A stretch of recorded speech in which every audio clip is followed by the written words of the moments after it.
Hello everybody and welcome. In this video I'm going to show you how to fix when your earbuds don't respond or respond slowly to touch controls.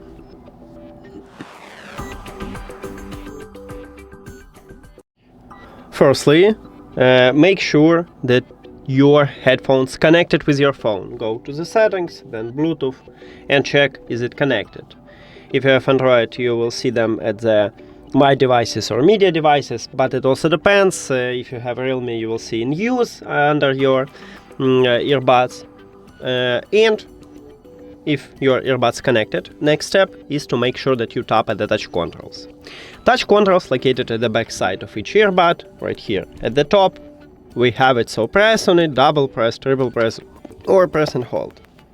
Next step, if you know that you press correctly, is to perform a soft reset. Put your earbuds to the charging case and then close the case. Your earbuds now disconnected from the phone. Then open the charging case and remove your earbuds.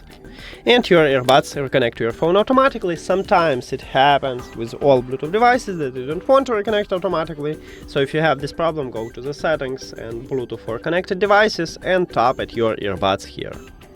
That's it. Thank you for watching this video. If you found it helpful, please consider subscribing to the channel and leave the like on the video. See you later.